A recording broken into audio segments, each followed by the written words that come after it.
오늘 하나님의 말씀 보도록 하겠습니다. 하나님의 말씀은 시편 27편의 말씀입니다. 27편 1절부터 10절의 말씀입니다.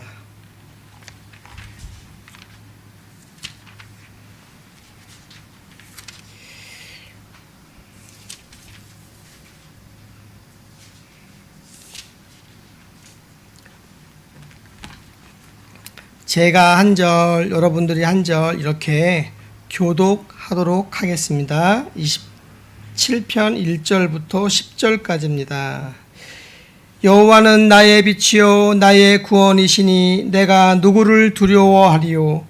여호와는 내 생명의 능력이시니 내가 누구를 무서워하리요.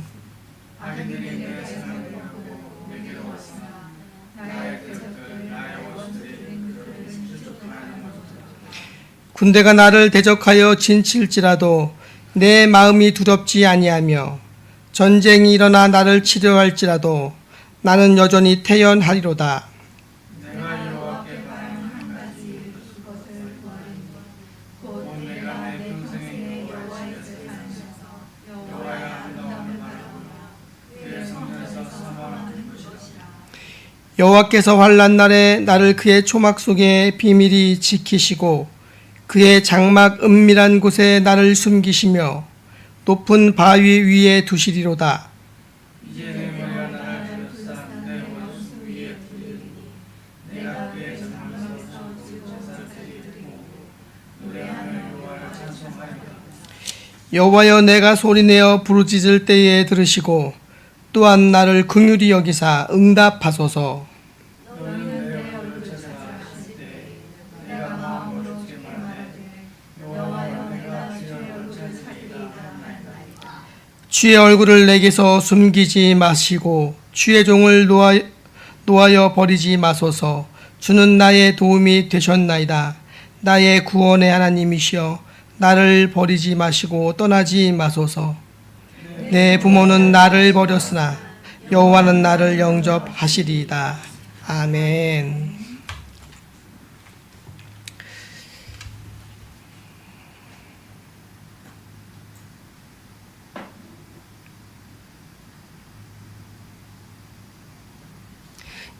그리스도인으로 산다는 것은 5번째 시간입니다. 우리 오늘 주와 함께 동행하는 삶이라는 제목으로 하나님 말씀 전하도록 하겠습니다. 다윗의 일생을 여러분들이 아실 겁니다. 다윗이 어떻게 한평생을 살아갔는지, 다윗이 어떤 과정 속에서 왕이 되었는지. 그럼 다윗의 인생에서 어떤 순간이 그가 가장 행복했을 것이라고 생각하십니까? 질문으로 오늘 말씀을 시작하려고 합니다. 다윗이 언제 가장 행복했을까요? 여러 가지 생각을 해볼 수 있겠죠. 골리앗을 이겼을 때, 그래서 민족의 영웅이 되었을 때, 얼마나 기쁘고 행복했을까요? 그러면서 이제 사울의 인정을 받아서 이제 왕의 사위가 되죠. 그의 딸 미갈과 결혼을 하게 됩니다. 그 결혼식이 올렸을 거 아니에요? 그 결혼식 날 얼마나 다윗의 마음이 기뻤을까요? 내가 여호와의 이름으로 그 악한 원수 골리앗을 물리치고 왕의 인정을 받아 왕의 사위가 되어서 결혼을 해요. 자, 이제 앞으로의 내 인생은 탄탄대로다라는 생각을 가졌을 수도 있었을 것입니다. 그런데 얼마 시간이 지나면서 이제는 사울이 다윗을 시기하고 질투하는 과정 속에서 사울이 다윗을 죽이려고 하는 그런 위험과 순간들이 있었습니다. 그런 상황 속에서 다윗이 많은 생각을 했을 겁니다. 이제 자기의 인생은 굉장히 어떤 탄탄대로를 걸을 것 같았지만 그게 아니죠. 이제 오히려 자기의 승리 그리고 왕의 사위의 신분 그 모든 것들이 자기를 위험으로 빠뜨리는 그런 길이 되었다는 거죠. 그래서 끝내는 이제 광야로 도망가는 신세가 되어버렸습니다. 광야에서 그는 굉장히 많이 쫓기는 신세로 한 13년 가까운 세월을 도망자의 삶을 살았죠. 생각해 보세요. 온 나라가 왕정국가에서 다윗을 잡기 위해서 애를 씁니다. 한 나라에서 범죄자가 죄를 짓고 지명수배를 받아도요, 굉장히 그게 불안해요. 생각해 보세요. 근데 지명수배자가 얼마나 많이 있습니까? 그런데 다윗은 그 단순한 지명수배자가 아니죠. 다윗을 잡기 위해서 사울이 막 2-3천 명 되는 군인들도 동원해요. 한 사람을 잡기 위해서 그렇게 동원하지 않거든요, 웬만하면. 그리고 잡히면 바로 죽어요.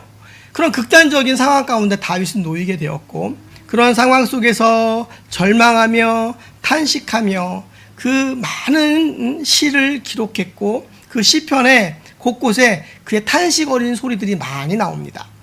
오늘 본문 27편 오늘 본문은 다윗의 탄식시인데, 다윗이 수많은 악인들이 자기를 둘러치지만 결국에는 그 악인들은 모두 다 넘어질 것이라고 고백을 합니다. 그렇게 고백을 하고, 그의 수많은 군대가 나를 진칠지라도 내 마음이 두렵지 아니하며 전쟁이 일어나 나를 치려 할지라도 나는 여전히 태어나리라 라고 고백을 합니다.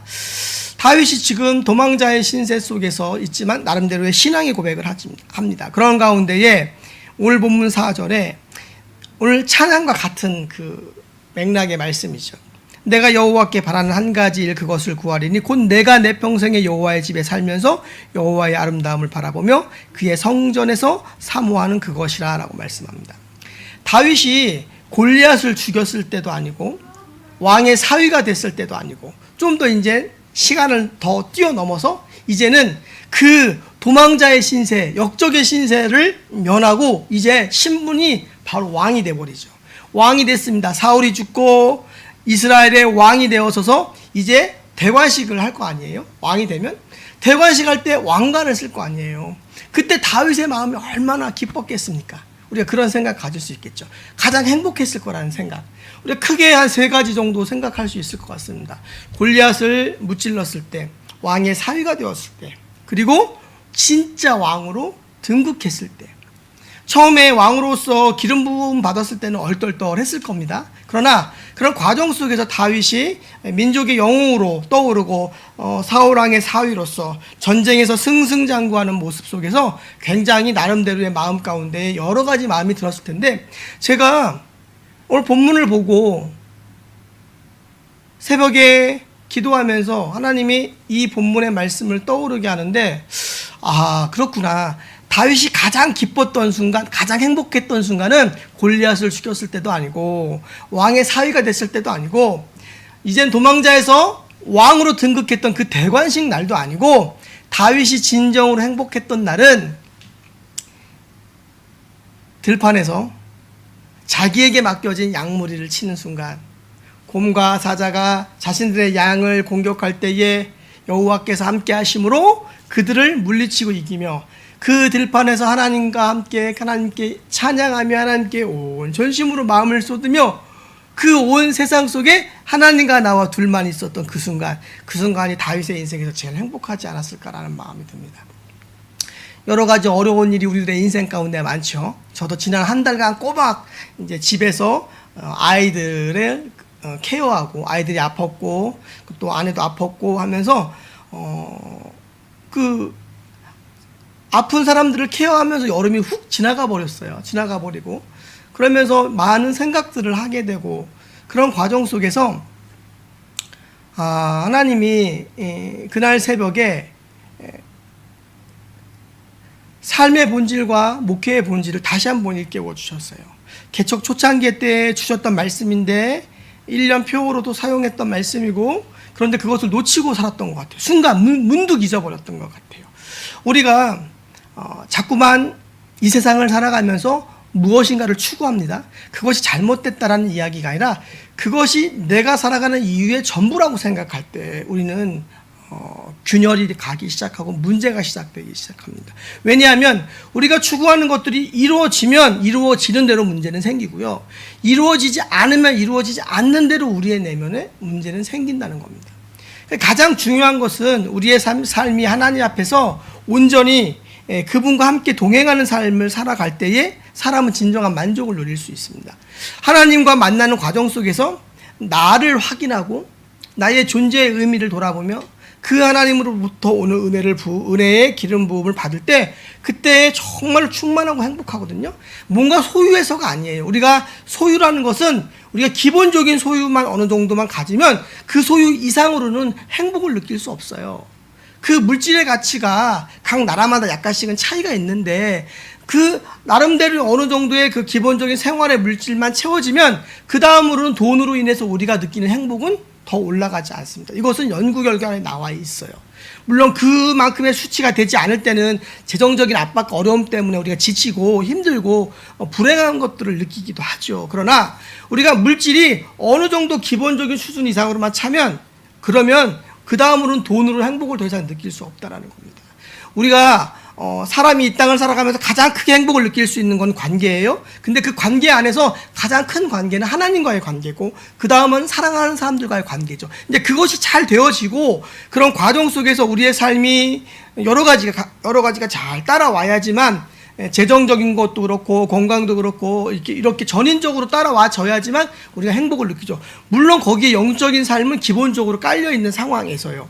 그런데 그런 것들이 이렇게 끼워지기 시작하면 되게 힘들고 어려움이 우리 가운데 분명히 따라옵니다. 그런데 중요한 것은 그 중에서 가장 본질적인 것은 우리가 영적인 교제가 끊어지지 않아야 된다는 거죠. 하나님과 우리의 관계에서 그 관계가 끊어지기 시작하면 그럼 그 다음부터 많은 균열이 일어나고 그 위에 보여지는 세상의 가치가 아무리 쌓여 올라가도 결국에는 공허함밖에 남는 게 없습니다. 다윗이 왕이 됐죠. 왕이 돼서 얼마나 기뻤겠습니까? 또 나름대로. 그런데 승승장구하는 것처럼 보였겠지만 여러분 다윗의 그 일대기를 면밀히 살펴보면요, 다윗은 굉장히 불행한 삶을 살았던 사람입니다. 어떠한 단면에서는 다윗의 아들 암놈이 있었는데 그가 자기의 이복 누이를 이제 겁탈을 하게 됐습니다. 그랬는데 그 문제에 있어서 다윗이 정말 엄청난 분노를 표출했는데 그 다음으로 어떤 제재를 가하지 않았어요. 성경을 보면 이상했어요. 그러자 그 이복 누이의 바로 친오빠가 누구냐면은 우리가 잘 알고 있는 압살롬입니다. 그 압살롬이 이제 마음에 분을 품게 되죠. 그러나 그 당시에는 힘이 없었기 때문에 모든 걸 감추고 있다가 나중에 기회를 만들어서 그 암놈을 죽이게 되고 다른 왕자들도 해를 입히게 됩니다. 그 과정 속에서 끝내는 이제 나중에는 그 압살롬이 아버지의 왕위를 찬탈하는 자리까지 나아가게 되잖아요. 압살롬의 반란으로 인해서 다윗은 이제 왕국에서 쫓겨나는 도망자의 신세가 되죠. 생각해 보세요.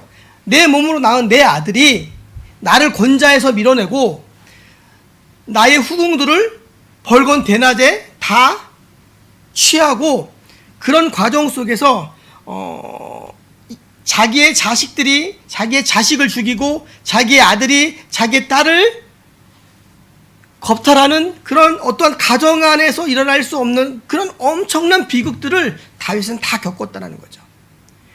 다윗이 만약에 평범한 지역의 목동으로서 그리고 이제는 나이가 먹으면서 한 가장의 가장으로서 평범하게 살았다면 그런 것들을 경험하지 않았을 수도 있습니다. 근데 그런 왕으로서 살면서 물론 거기에는 많은 여러 가지 이유가 따라갈 수가 있지요. 다윗의 죄악 때문에 다윗의 집안에 칼이 떠나지 않을 것이라는 여호와의 말씀이 있었고 그리고 암놈의 죄악 앞에서 다윗이 바르게 치리하지 않았던 그의 어떠한 무능력함이 그런 범죄로 성장하고 커지게 만들었던 기회가 되기도 하고요.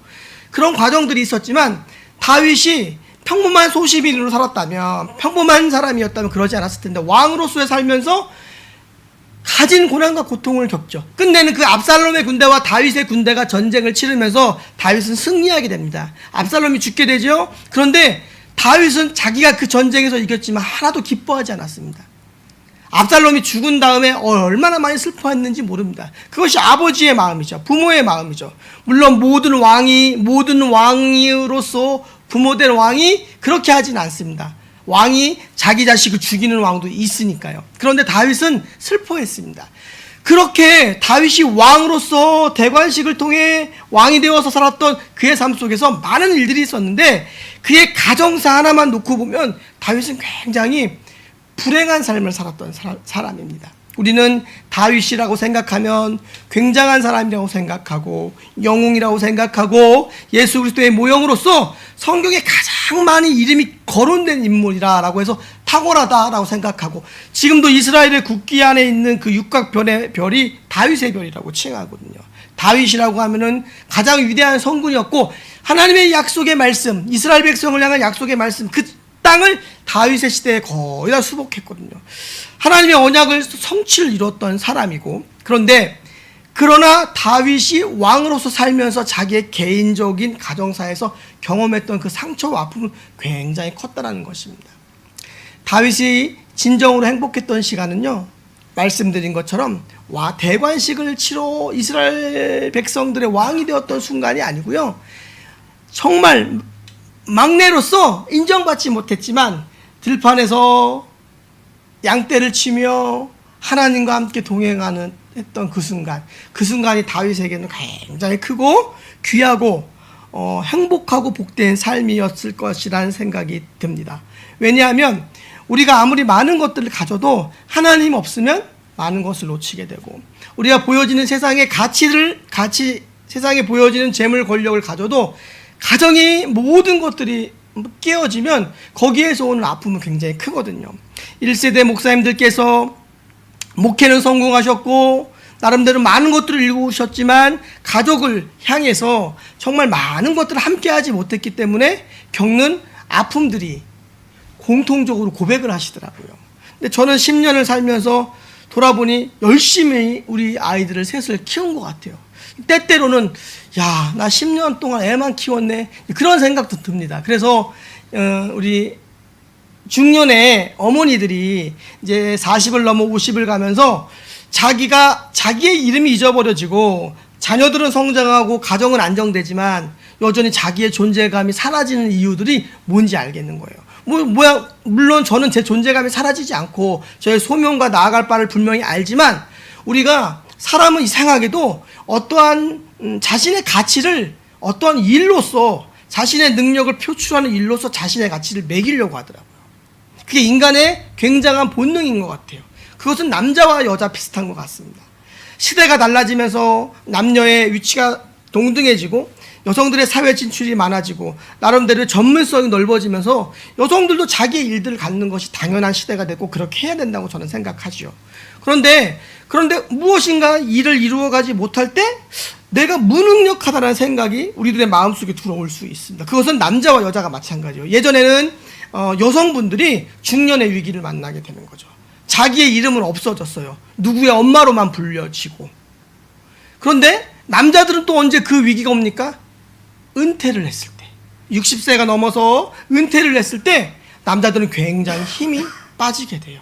왜? 내가 일을 놓으면서 나의 존재감이 사라지는 거예요. 사실은 내가 어떤 회사에 어떠한 직함을 갖고 있는 게 나는 아니거든요. 그런데 이상하게 남자들은 더 힘을 숭배하는 본능이 있기 때문에 굉장히 내가 어떠한 위치에서 어떠한 역할을 하는 것이 바로 나 자신이라고 생각하죠. 그런데 제가 요즘에 이런 부분에 대해서 글도 많이 보고 되게 많이 묵상을 하는데요, 우리 자신을 찾아가는 것, 나의 존재의 의미를 발견하는 것, 내가 가지고 있는 명함과 내가 가지고 있는 소유의 문제가 아니라 있는 그대로의 나로서 나와 하나님과의 관계 안에서 하나님이 나에게 뭐라고 하시는지, 그리고 그로 인하여 나의 존재가 어떤 의미가 있는지를 발견하지 못하면요, 우리의 명함에 박혀있는 직함, 그리고 우리가 어떠한 학위, 이런 것들이 큰 의미를 잃어버리는 시간이 분명히 온다는 겁니다. 그렇기 때문에 우리가 하나님과 친밀한 교제의 끈을 계속 이어가면서 그분으로부터 나는 어떠한 존재인가를 발견해야 합니다. 그렇지 않으면 어느 시점에 다가왔을 때 우리는 무너지게 돼요. 한없이 무너지게 됩니다. 그렇게 무너지게 되면서 내가 왜 이 땅을 살아가야 되는가라는 생각을 합니다. 제가 상담을 합니다. 상담을 하면서 이야기를 들을 때 참 해줄 수 있는 얘기가 현실적으로 분명히 제한되어 있어요. 그 제한되어 있는 이야기를 보는데 결론적으로 방금 제가 여러분들에게 드렸던 이 말씀, 이것이 정답일 수 있다는 거. 살아온 세월을 다시 살 수는 없잖아요. 돌릴 수 없거든요. 그렇기 때문에 오늘의 나의 삶에서 내 인생의 의미를 하나님으로부터 찾아가야 되는데, 환경의 벽이 너무나 막혀 있으니까, 그리고 함께했던 사랑하는 사람, 그것이 아내이든 남편이든 내가 저 사람을 만나서 내 인생이 어긋나기 시작했다는 생각이 마음속에 들어오기 시작하잖아요. 그러면 돌이키기 어렵습니다. 만나서 모든 부부가 행복하게 살면 얼마나 좋겠습니까? 그런데 세상살이가 쉽지가 않죠. 그런 과정 속에서 나이를 먹고 노년이 되어가면서 가정에 무엇인가 안정을 취하게 되면, 재정적이든 여러 가지 면에서도 건강이든 안정을 취하게 되면 그래도 이런 문제들이 조금은 덜 오는데, 물론 신앙생활을 한다는 전제 하에서 이야기를 드리는 겁니다. 그런데 신앙생활을 하지만 여전히 삶이 안정되지 않아요. 굉장히 불안해요. 여러분 그거 아세요? 제가 최근에 통계를 봤는데 우리나라 출산율이 우크라이나보다 낮아요. 놀랍지 않습니까? 우크라이나는 지금 전쟁 중이에요. 근데 우크라이나의 출산율보다 대한민국의 출산율이 낮아요. 이것은 뭐냐면, 예전에도 한번 이 통계를 인용했지만 우리나라가 전쟁 전시와 맞먹는 출산율을 갖고 있다는 거예요. 그러니까 대한민국에 살아가는 모든 그 청년들은 전쟁하는 상황 속에 놓여 있다는 생각을 가지고 살아간다는 거예요. 그래서 아이를 낳고 아이를 양육하며 자신들의 미래를 일구어 간다는데 굉장한 공포와 두려움이 있습니다. 생각해 보세요. 전쟁 중에 아기를 낳는다는 거 생각만 해보세요. 그거 얼마나 끔찍합니까? 그런데 오늘날의 젊은 세대들이, 20대, 30대의 젊은 세대들이 그런 상황에 놓여 있다라고 느낀다는 거예요. 그런 공포감 때문에 아이를 낳지 못한다는 거죠. 저희 가족은 용감합니다. 그래서 저희는 3명을 낳죠. 용감하기 때문에 믿음으로 3명을 낳습니다. 이게 쉬운 일이 아니에요. 쉬운 일이 아닌데 믿음으로 난 거죠. 전시에 3명을 키운다라는 것은 하나님의 특별한 은혜와 도우심이 있어야만 가능합니다. 근데 안타깝게 대한민국에 있는 수많은 젊은 청년 세대들이 전쟁통에 있다라는 그런 두려움과 공포감에 휩싸여서 아이를 낳지 못한다는, 그들이 겪는, 그들이 경험하는, 그들이 기다리는 내일을 향하여서 그들의 마음에 얼마나 많은 두려움이 있을까요? 정서적인 질병의 퍼센트도 자꾸만 들어가고요. 그러니까 제가 물어봤습니다. 정신건강의학과 선생님에게 물어봤어요. 왜 예전에는 이런 병이 되게 적었는데 왜 요즘에는 이런 정서적인 질병과 아픔이 이렇게 많아집니까? 라고 물어보니까 그분이 얘기하시기를, 지금이 너무 살아가는데 경쟁이 치열하다는 거죠. 너무 경쟁이 치열하고 너무 숨막히는 시대를 살아간다는 거죠. 어린아이들부터. 저희 때만 해도요, 뭐 초등학교 때 학원이 어디 있었습니까? 우리는 뭐 산으로 들로 놀러 다녔거든요. 예. 좀 굉장히 자유로웠는데, 다녀봤자 뭐 주산 같은 거 하나 다니고, 잘해야 뭐 컴퓨터 학원 하나 다니고, 뭐 보통 그랬어요. 물론 뭐 서울이나 대도시는 조금 달랐겠죠. 그러나 지방 소도시에 사는 저희 세대들은 그렇게 열심히 어마어마한 학구열에 몰아붙이는 인생을 살지는 않았었거든요. 근데 지금은요, 초등학생 애들도 학원을 3개씩 다니고 그랬습니다.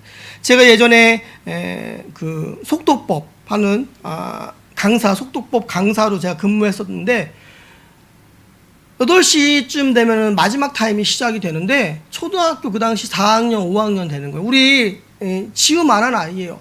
애가 가방을 메고 터벅터벅 오는데 기운이 쪽 빠져 있어요. 수업을 받으러 온 건데 수업하는 선생님이 미안해. 제가 미안한 거예요. 이 애가 너무 기운이 없는 거예요. 제가 물어봤어요. 너 밥은 먹었니? 뭐 왜 이렇게 여지까지 뭐 하다가 이제 가방을 메고 여기로 오니? 라고 물어보니까 학원을 2군데 돌고 온 거예요, 그게. 그러니 그렇게 해서 8시 넘어갖고선 또 수업을 받으려니까 애가 얼마나 기운이 없어요. 밥도 제대로 못 먹고 대충 때우고, 왜? 시간에 쫓기니까. 그런 시대를 살았어요. 그때가 제가 30대였거든요. 30대였는데 벌써 세월이 15년 이상 지났잖아요.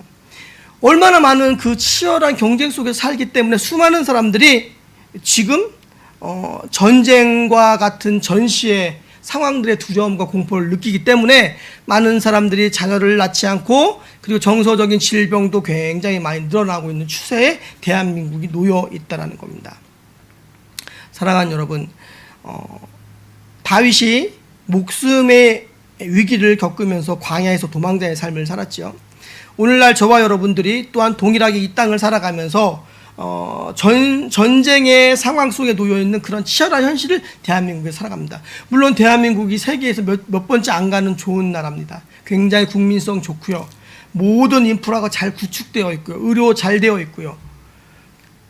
그렇게 안정된 상황 속에 살아가지만 많은 사람들이 이 땅에 와서 살기를 원해서 굉장히 많은 사람들이 한국에 대한 선망과 열풍이 있습니다. 그런데 저도 개인적으로 대한민국 살기 좋다라고 생각을 갖고 있는 사람이고 세상 어디보다도 그래도 이 정도면 굉장히 안전한 것이라고 저는 생각합니다. 근데 그러나 이 안에서 생존하기 위해서 또 필요한 것들이 많이 있다는 것이죠.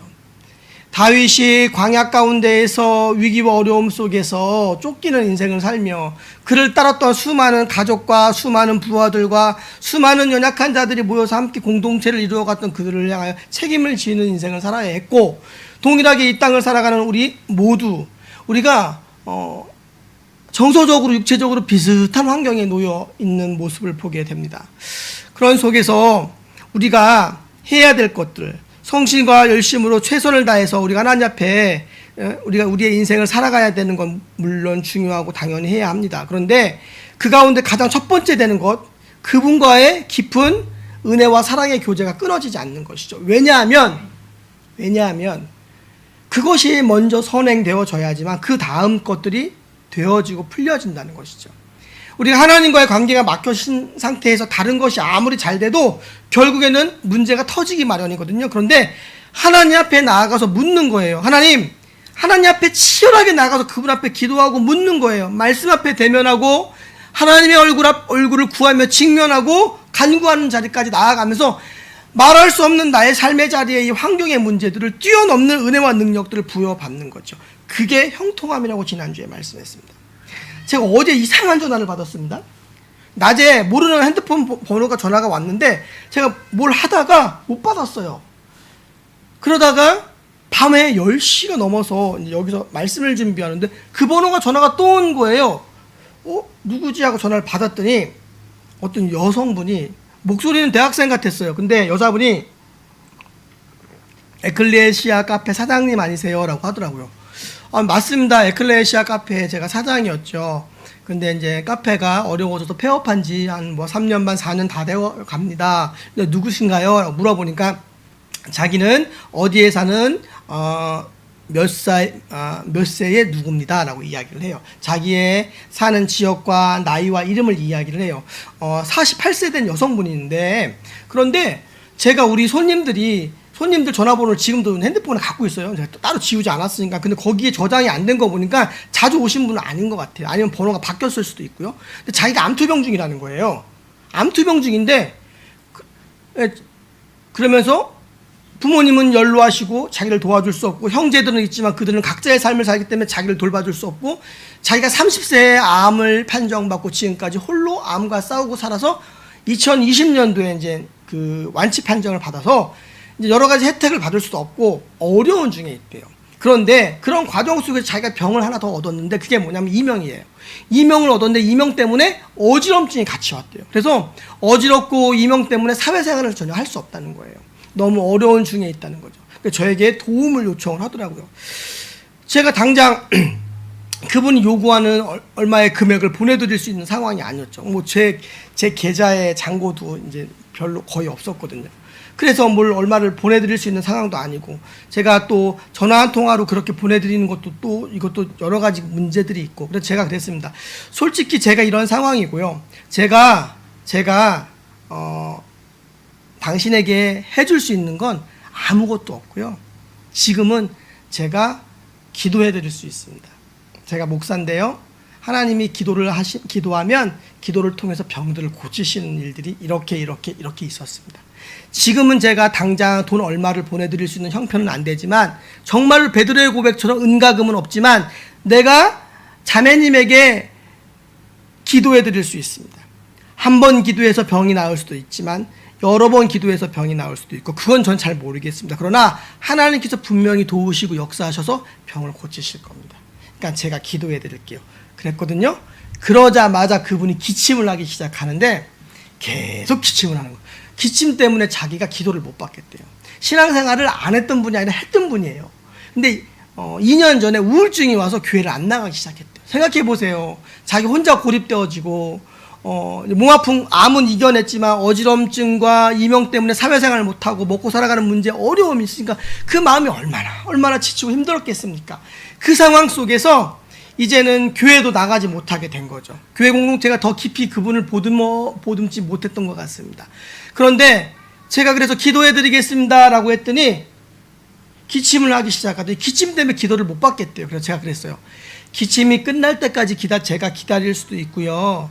기침을 하시지만 하는 중에 기도를 받아도 괜찮습니다. 라고 제가 이야기했습니다. 이거 아무 상관없습니다. 라고 되게 편하게 말씀을 드렸는데 끝내는 기침 때문에 기도를 못 받겠습니다. 라고 하고 전화를 끊으시더라고요. 예, 알겠습니다. 라고 해서 거기서 마무리가 됐어요. 그 전에 오늘은 제가 기도밖에 해드릴 수 있는 게 없지만 제가 이쪽 저쪽으로 알아봐서 도와드릴 수 있는 방법들이 뭐가 있는지 좀 더 찾아보겠습니다. 라고 이야기를 했고 그렇게 기도를 해드린다고 하는데 끝내는 그 기도를 거절하고 전화를 끊으시더라고요. 참 많은 생각을 하게 됐습니다. 지푸라기도 잡을 심정이잖아요. 사실은요. 그렇잖아요. 그리고 제가 저에 대한 이야기를 소개를 했고 당장은 지금은 아무것도 가진 게 없지만 제가 도와드릴 수 있는 방법을 찾아서 알아서 어떠한 것이든 연결해 드리도록 노력하겠습니다. 라까지 했고 기도를 받는데 오래 걸리지 않았을 거 아니에요. 그런데 끝내는 거절하는 모습 속에서 참 안타까운 마음이 굉장히 많이 들었습니다. 보세요. 그분은 세상에 의지할 것이 아무것도 없습니다. 부모 형제도 의지할 것도 없고요. 남편도 없고 지금 자녀도 없고 피부치가 아무도 없고 누구도 자기를 돌봐줄 수 있는 사람이 없어요. 그런데 남 모르는 사람이 내가 당신을 이렇게 도와주겠습니다. 당장 당신에게 현금을 보내줄 수 있는 상황은 아니지만 돕겠습니다라고 이야기하고 기도해 드릴게요. 하나님이 기도하니까 병을 고치시는 경험들이 있었습니다. 라고 하는데 만약에 지푸라기를 잡는 심정으로 그 기도를 받았는데 어저께 그분이 일어섰으면 어지럼증이 사라지고 이명이 사라지면 그런 일이 일어날 수도 있잖아요. 물론 한 번에 다 안 고쳐질 수도 있지만 근데 저는 확신해요. 기도받았으면 그분이 최소한 30%인지 50%인지 모든 것들이 회복되는 것을 느꼈을 거라고 생각해요. 암 때문에 그 먹었던 진통제로 인해서 교통사고 후유증을 받아서 진통제를 아무리 먹어도 이 몸에 효과를 못 느끼는 분도 전화 와서 기도하면서 그 통증이 50%씩 절감되고 좋아지고 지금은 이제 직장 생활을 다시 나가게 되셨거든요. 여러 번 기도했지만 그분은. 그러니까 저는 믿음과 확신을 갖고 그분께 기도를 해드리려고 했는데 끝내는 거절하시더라고요. 여러분, 우리가 각자의 처해 있는 상황이 다 다릅니다. 다윗은 다윗의 삶의 자리가 있고 우리는 우리의 삶의 자리가 있고 조금 전에 말씀드렸던 그분은 그분의 삶의 자리가 있죠. 우리가 하나님을 아는 사람들이죠. 우리가 하나님 앞에 나아가 그분을 간절히 구하고 찾고 붙잡는 것이 그래서 그로 인해서 우리가 응답받아서 내 인생의 길이 뻥뻥뻥 풀린다 이것만을 의미하는 것이 아니라 그 과정 속에서 하나님으로부터 오는 은혜로 내가 나의 나됨을 아는 것 나의 존재의 의미를 아는 것 그분으로 인하여 내가 얼마나 존귀한 자인지 아는 것 그렇게 되어질 때에 우리의 인생에서 해결되지 않는 많은 문제들은 해결됩니다. 물질적인 가치의 문제들은 여전히 그 자리에 있을지 모르지만 우리의 내면에서 힘과 은혜가 부어져서 우리의 삶이 달라지기 시작해요. 요즘에 기도할 때 그런 마음 묵상을 합니다. 우주를 바라보고 그 우주를 만물을 창조하신 하나님을 상상합니다. 그 엄청난 우주를 만드시고 세상을 만드시고 지구를 만드신 그 하나님이 나같이 작은 존재를 사랑하셔서 이 땅에 그분의 아들이시고 성자 하나님이신 예수께서 십자가를 지시고 성령 하나님이 내 안에 계신다라는 게 이게 정말 놀랍구나. 내가 기도하면 그분이 들으시네? 이거 신비로운 거거든요. 어마어마한 거거든요. 그렇다면은 우리 앞에 처해 있는 크고 작은 현실의 수많은 문제들을 우리가 어떻게 대면해 갈 수 있느냐? 넘어갈 수 있다는 거죠. 그분이 나와 함께 동행하실 때에 내가 주 예수 그리스도의 이름으로 선포하며 기도할 때에 내 앞에 있는 문제들을 능히 이겨나가고 넘어가고 돌파해 갈 수 있다는 사실 그것이 하나님이 우리에게 주신 형통입니다. 그렇게 그 하나님과의 우리와의 관계 안에서 친밀함으로 묶이고 나의 존재의 의미를 발견할 때에 저와 여러분들의 인생은 정말로 그리스도인으로서 아름다운 빛과 향기가 나는 삶이 될 줄로 믿습니다.